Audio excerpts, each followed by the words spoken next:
Kristo Yesu ashimwe bene data, reka mbifurize amahoro y'Imana, umugisha wayo uhorane namwe kandi ube mu banyu no mu byanyu byose. Twongeye kugaruka kuvugana ku ijambo ry'Imana. Turacyari ku ndangagaciro cyangwa se ku biranga umushumba cyangwa se umwepiskopi cyangwa se umuntu uyoboye umurimo w'Imana muri iyi si. Twatinze kuri izi nyigisho kubera yuko hari ibiri kugaragara muri iyi minsi, aho umuntu aza akajya kuri YouTube akavuga ati ndi bishop runaka, ndi apotre runaka, kandi mu by'ukuri wareba indangagaciro ze, wareba imyitwarire, wareba amagambo ye, ukavuga utese koko aba nibo batwaye sanduku y'Imana, aba nibo bagabura b'ijambo ry'Imana, aba nibo bayoboye abandi, koko aba nibo batanga by'umwuka, bayoboye by'umwuka. Bigaheraho rero umurimo w'Imana ugatukwa, ndetse n'abandi bose bari mu murimo bakagaragara gutyo. Turakomeje rero, dukomereje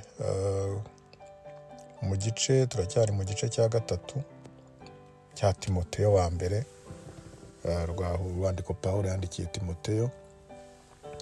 Aha ku murongo wa 3 haravuga ngo utari umunywi wa vino cyangwa umunyarukoni, ahubwo aba umugwaneza, utarwana, utari umukunzi w'impiya, utegeka neza abo mu rugo rwe, agatera abana be kumvira no kubaha rwose. Mbese utazi gutegeka abo mu rugo rwe yabasha ate kurinda itorero ry'Imana? Aha rero biragaragaza neza ibyo koko umwepiskopi cyangwa se umushumba cyangwa se uyoboye abandi bakozi b'Imana yakagombye kuba afite nk'ibimuranga. Ngo utari umunywi wa vino, ni ukuvuga ngo hejuru aho twasomye mbere tugitangira havuga udakunda ibisindisha, ariko noneho baravuze ngo utari umunywi wa vino. Ni ukuvuga ngo umuntu wakayoboye itorero ry'Imana ntabwo yakagombye kuba anywa inzoga, ntabwo yakagombye kuba anywa ibisindisha. Umurongo wa mbere atubwiraga ngo gukunda ibisindisha, ariko noneho ntiyakabaye ari umunywi w'ibisindisha. Ngo kandi ntagomba kuba umunyarukoni. Umunyarukoni mu ndimi z'amahanga ngo ni striker, cyangwa se mu gifaransa uwo bakwita ngo greviste. Rero bisobanura ngo ni umuntu ukunda byacitse, ni umuntu ukunda gushyushya ibibazo, ni umuntu utari umunyamahoro, ntabwo ari pacifique, ntabwo ari umuntu ukunda amahoro, ukunda guhosha intambara, ahubwo ni umunyarukoni nyine. Uwo rero nawe ntakwiye kuyobora itorero ry'Imana, kuko aho kugira ngo arihuze, kuko aho kugira ngo azane benshi bahungire mu Mana, ahubwo yarushaho gusohora n'abarimo. Ngo ahubwo abe umugwaneza, utarwana. Niba rwose uri umunyamahane, niba ubona umuntu uyoboye itorero ry'Imana ari umunyamahane, uwo ntabwo yakagombye kuba rwose umuntu uyoboye itorero. Kubera yuko uyoboye itorero, aho kugira ngo abe umurwanyi, aho kugira ngo abe ye kugira ubugwaneza, rwose agomba kugira iyi ndangagaciro ituma abandi bamugana, ituma bose bamusanga, kuko ari umugwaneza, kuko adakunda intambara n'induru muri bagenzi be. Ngo kandi ngagomba kuba atari umukunzi w'impiya. Umukunzi w'impiya ni ukuvuga ngo ni ba bandi bakunda kashi, ku buryo rwose niyo wamubwira ngo genda wice kanaka ariko ubone kashi yabikora. Uyu rero ntago nawe, iyi ntago ari indangagaciro y'umukozi w'Imana, y'umuyobozi w'itorero ry'Imana. Umuyobozi w'itorero ry'Imana ntabwo akunda impiya, ntabwo akunda ifaranga cyane kurusha ibindi, kubera yuko ngo ukunda iby'isi cyane, iby'umwuka bimuba kure.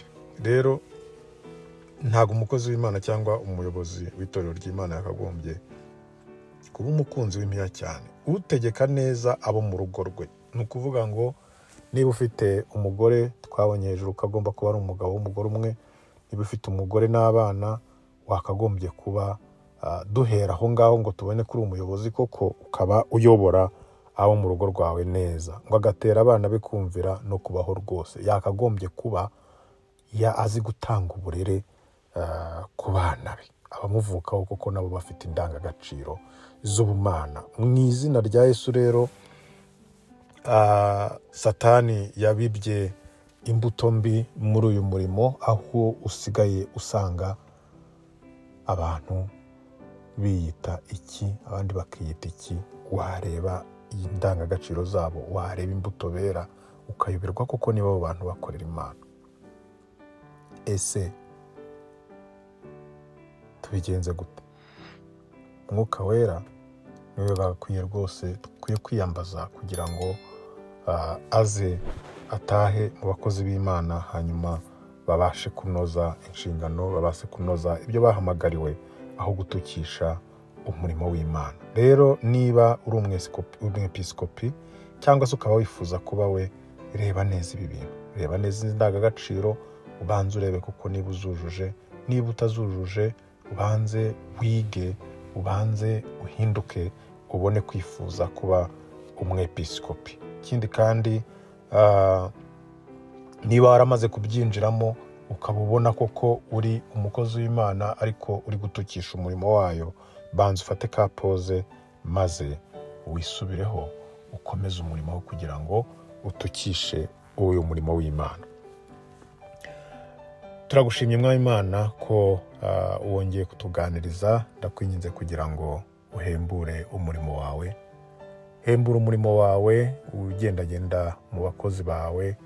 Ni ukuri hari byinshi bitari kugenda neza, ariko turabizi neza yuko umurimo wawe ubereye maso. Ndakwinginga rero Mana kugira ngo wongere amavuta, wongere imbaraga ku bagukorera by'ukuri, kandi n'abatannye nabo ubagarure mu murongo, kugira ngo intama zawe zikomeze ziragirwe mu rwuri, amasega avemo, ahubwo intama zawe zikomeze zimenywe abungeri bazo, abungeri nabo bamenye intama. Girira neza rero umurimo wawe Mana, komeza utwambike imbaraga, komeza ijambo ryawe rigira imbaraga kandi rigere kure, kandi Mwami benshi barusheho kugana, kubera yuko natwe twahindutse tukaberera imbuto nziza. Mu izina rya Yesu Kristo Umwami wacu, n'undi gusabye. Amen.